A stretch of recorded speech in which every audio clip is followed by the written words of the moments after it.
Hi అండి, అందరూ ఎలా ఉన్నారు? నేనైతే చాలా బాగున్నాను. Welcome back to my channel Andhra అమ్మాయి అను. ఈరోజు వ్లాగ్ ఏంటంటే, మనం పెళ్ళివారికి లగ్నపత్రిక అనేది తీసుకువెళ్ళాలి కదా, దానికోసం అని చెప్పి మేము వచ్చామన్నమాట. వంశీ, నేను, పాప అండ్ మా మావయ్యలు మేమందరం కలిపి అయితే వెళ్ళాము. అండ్ ఫస్ట్ కార్డ్ వచ్చేసి మనం దేవుడికి ఇస్తాం కదా, దేవుడి దగ్గర పెట్టేసి పెళ్ళికి ఎలాంటి ఆటంకాలు జరగకుండా నువ్వే తోడుగా ఉండి అన్నీ నడిపించాలని చెప్పేసి దేవుడి దగ్గర పెట్టి మంచిగా మొక్కుకొని, అండ్ తర్వాత కార్డ్ వచ్చేసి మనం పెళ్ళి కొడుకు వాళ్ళ ఫ్యామిలీకి మాత్రమే ఇవ్వాలి. వాళ్ళకి ఇచ్చిన తర్వాత మనం రిలేటివ్స్కి అండ్ రిమైనింగ్ అందరికీ పంచిపెట్టుకుంటాము. వాళ్ళకి ఇవ్వడం కోసం మనం వెళ్తున్నాం అన్నమాట. అండ్ సియారా చూసారు, కార్డ్ పట్టుకుని చూసిందన్నమాట ఏంటి అని చెప్పేసి. ప్రతి దాంట్లో కూడా మేము సియారాని ఇన్వాల్వ్ చేస్తున్నాం, ఎందుకంటే అది మాకు లక్కీ కదా, నేను ఆల్రెడీ చెప్పాను కదా. సో ఈ పెళ్ళి ప్రతి పనిలోనూ మా సియారా కూడా ఉంటుంది మాతో పాటు. బట్ తనని చూపించడం ఎందుకులే, వాళ్ళు ఎవరైనా ఏదైనా ఒక చిన్న బ్యాడ్ కామెంట్ చేసినా హర్ట్ అవుతాం కదా, అందుకనే నేను తనని ఎక్కువ చూపించడానికి ఇష్టపడట్లేదు, చిన్న పిల్ల కదా అని చెప్పేసి. బట్ ఏదో ఒక వ్లాగ్లో ఫైనల్గా అయితే నేను కంప్లీట్గా చూపిస్తాను. అండ్ ఇంటికైతే బయలుదేరుతున్నాం అన్నమాట వెళ్ళడానికి.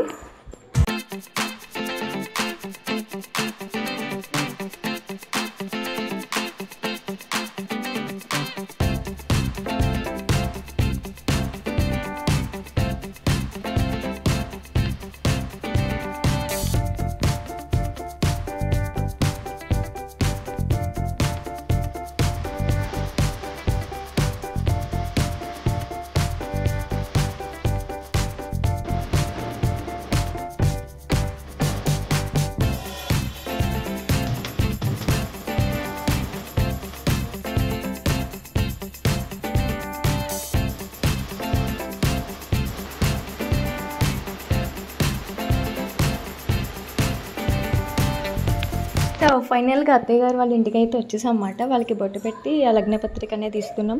అందులో ఏముంటుందంటే, మన ఇంటి శుభలేఖ. ఫస్ట్ మనం వాళ్ళని ఇన్వైట్ చేయాలి కదా, ఎంత పెళ్లి కూతురు అయినా సరే ఫస్ట్ అత్తయ్య గారు మావయ్య గారు వాళ్ళని ఇన్వైట్ చేయాలి. పసుపు, కుంకుమ, గాజులు ఇట్లాంటివన్నీ కూడా ఉంటాయి, అవన్నీ కూడా ఇచ్చేసి బొట్టు పెట్టి ఇన్వైట్ చేసాం అన్నమాట, మా పెళ్ళికి కూడా రండి అని.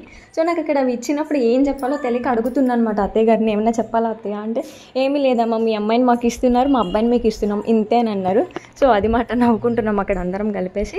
అండ్ అత్తయ్య గారు కూడా, మీ చెల్లి అదృష్టవంతురాలు మా ఇంటికి వస్తుందంటే, లేదు అనేసి మా మావయ్య గారు వచ్చి మధ్యలో, మేమే చాలా అదృష్టవంతులం అమ్మ, మంచి అమ్మాయి వస్తుంది అని అన్నారు. నాకైతే ఆ మాటకి లిటరల్లీ నేను ఎమోషనల్ అయిపోయాను చాలా వరకు. And control చేసుకుందన్నమాట. సో తండ్రిలా చూసుకుంటారు అనే నమ్మకం నాకు ఫుల్ ఉంది ఆ మాటతో. అత్తయ్య గారు మావయ్య గారు కూడా చాలా కైండ్ హార్టెడ్ పర్సన్స్ అని అర్థమైంది నాకు ఆ రోజు. ఎక్కడో ఒక చిన్న డౌట్ ఉండేమాట, ఎలా ఉంటుంది ఏంటి అని చెప్పేసి.